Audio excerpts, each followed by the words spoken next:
అందరికీ నమస్కారం అండి. Welcome to Venkat Siri channel. ఈ వీడియోని ఎక్కడ కూడా స్కిప్ చేయకుండా ఎండింగ్ వరకు చూడండి. నచ్చితే తప్పకుండా లైక్ చేయండి. వెంకట్ సిరి ఛానల్ని సబ్స్క్రైబ్ చేసుకోండి. మరిన్ని ఆధ్యాత్మికమైన వీడియోల కోసం తప్పకుండా ఈ వీడియోని లైక్ చేయండి.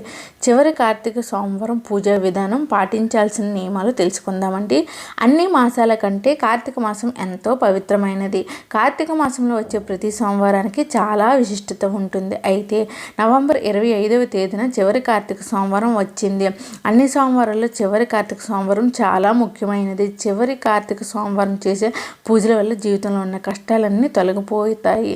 కార్తీక మాసం నెల రోజులు చేసే పూజలు ఒక ఎత్తు అయితే చివరి కార్తీక సోమవారం చేసే పూజలు మరొక ఎత్తు. కాబట్టి ఈ నెల నవంబర్ 25వ తేదీన చివరి కార్తీక సోమవారం నాడు శివుని ఎలా పూజించాలి, పాటించాల్సిన నియమాలు ఏంటో ఈ వీడియోలో తెలుసుకుందాం.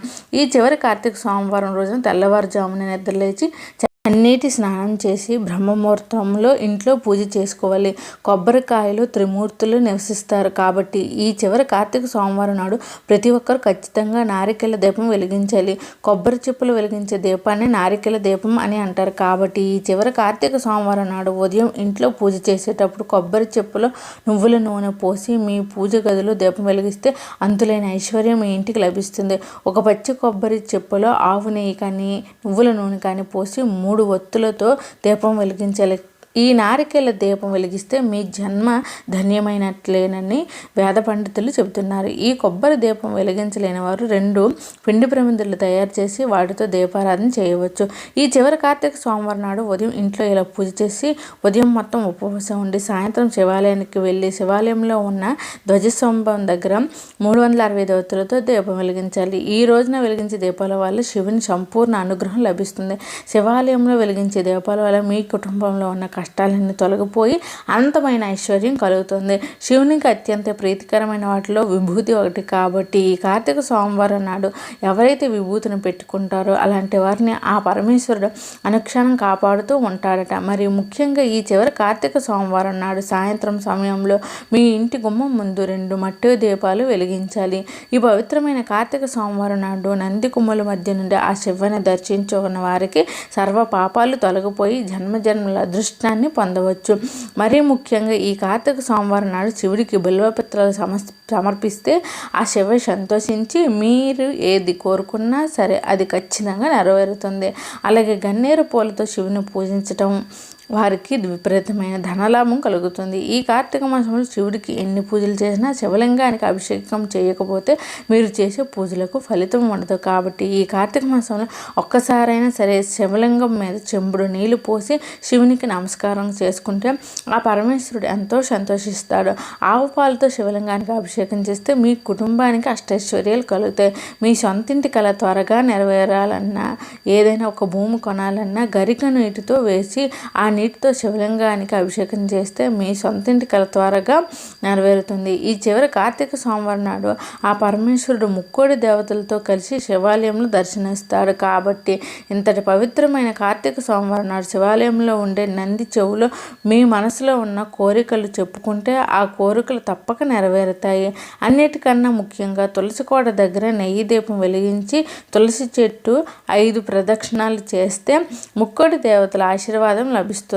తులసి మొక్కలో లక్ష్మీదేవి కొలువై ఉంటుంది. కాబట్టి డబ్బు సమస్యలతో ఇబ్బంది పడుతున్న వారు ఈ చివరి కార్తీక సోమవారం నాడు తులసి కోట ముందు దీపం వెలిగిస్తే మీ ఇంట్లో లక్ష్మీదేవి తాండవిస్తుంది.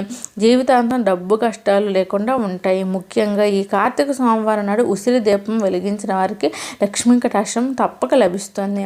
అలాగే ఈ కార్తీక మాసంలో అయిపోయేలోపు ఉసిరి చెట్టు కింద తప్పనిసరిగా వనభోజనాలు చేయాలి. ఉసిరికి చెట్టులో శ్రీ మహావిష్ణువు కొలువై ఉంటాడు. కాబట్టి కార్తీక మాసంలో ఉసిరి చెట్టు కింద వనభోజనాలు చేసిన, ఉసిరికి చెట్టు కింద దీపం వెలిగించిన శ్రీ మహావిష్ణు ఆశీర్వాదంతో విశాలవంతమైన జీవితాన్ని పొందుతారు. ఓం నమ శివాయ అనే మంత్రానికి చాలా శక్తి ఉంటుంది. కాబట్టి ఈ చివరి కార్తీక సోమవారం నాడు మీ పూజ గది ముందు కూర్చొని ఓం నమ శివాయ అనే మంత్రాన్ని 108 సార్లు జపిస్తే ఆ పరమశివుడు ఎంతో సంతోషించి కోరినన్ని వరాలను ప్రసాదిస్తాడు. శివునికి ఇష్టమైన పూజలలో జిల్లేడు పూలు ఒకటి. కాబట్టి జిల్లేడు పూలతో శివుని పూజిస్తే విపరీతమైన ఐశ్వర్యం సిద్ధిస్తుంది. శివకేశవులకు ఇష్టమైన ఈ కార్తీక మాసం నాడు నది స్నానం చేస్తే కోటి జన్మల పుణ్యం లభిస్తుంది. ఈ రోజున నది స్నానం చేయలేని వారు ఇంట్లో స్నానం చేసేటప్పుడు గంగా, గోదావరి, కృష్ణ ఇలా పుణ్య నదుల పేర్లను తలుచుకుంటూ స్నానం చేస్తే నది స్నానం చేసినంత పుణ్య ఫలితం లభిస్తుంది. ఈ పవిత్రమైన కార్తీక మాసంలో శివుని అనుగ్రహం సులభంగా పొందాలంటే శివునికి సాంబ్రాణి ధూపం సమర్పిస్తే కోరినన్ని వరాలను ఆ శివయ్య ప్రసాదిస్తాడు. ఆవు నెయ్యితో దీపారాధన చేస్తే ముక్కోటి దేవతలకు పూజ చేసినంత పుణ్యం లభిస్తుంది. మీ ఇంటి పేదరికం తొలగిపోతుంది. మీ మనసులో ఉన్న కోరికలు త్వరగా నెరవేరాలంటే ఈ చివరి కార్తీక సోమవారం ఇంట్లో పూజ చేసేటప్పుడు శివునికి నైవేద్యంగా బెల్లం ముక్క నివేదిస్తే మీరు ఏది కోరుకున్నా సరే అది ఖచ్చితంగా నెరవేరుతుంది. మరి కొద్ది రోజుల్లో కార్తీక మాసం ముగిసిపోతుంది కాబట్టి ఈ కార్తీక మాసం ముగిసేలోపు కార్తీక పురాణం చదివినా కనీసం విన్నా సరే 7 జన్మల పుణ్యఫలం దక్కుతుంది నమ్మకం.